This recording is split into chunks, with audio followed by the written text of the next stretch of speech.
கர்ணன் அப்படின்னு ஒரு படம் வந்தது சார். அந்த படத்துல ஒரு பாட்டி உட்காந்து முள்ளு வெட்டிக்கிட்டு இருப்பா. பக்கத்துல அந்த லாலுங்கிற ஏமனா அந்த கதாபாத்திரம் வரும். அந்த பாட்டியுடைய முந்தானையிலிருந்து அந்த 10 ரூபாயை எப்படியாவது திருடிட்டு போயிடலான்னு வருவா சார்.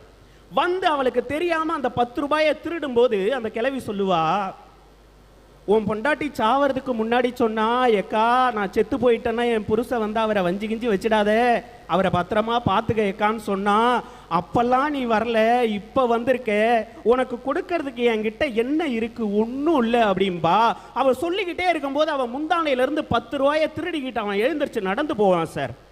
அந்த கிழவி அவனை திரும்பி பார்த்து கேட்பா, ஏ மஞ்சனத்தி புருஷா 10 ரூபா போதுமா அப்படின்பா. அவன் வெக்கப்பட்டுக்கிட்டே சிரிச்சுக்கிட்டே வந்து அந்த 10 ரூபாய் அந்த கிழவி கிட்ட கொடுக்கலான்னு வருவான். அந்த கிழவி சொல்லுவா, எனக்கு அந்த 10 ரூபாயெல்லாம் வேணாம், வேணும்னா அந்த 10 ரூபாய்க்கு மேல ஒரு முத்தத்தை போட்டு கொடுத்துட்டு போன்னு சொல்லுவான். அந்த ஏமன்ற கதாபாத்திரம் அந்த வயதான பாட்டியின் உச்சந்தலையில் கொடுத்தான் பாத்தீங்களா ஒரு முத்தம். இதுவரை உங்கள் தமிழ் சினிமாவில் எந்த முதியவராவது அப்படி ஒரு காட்சியை எடுத்திருக்கிறீர்களா?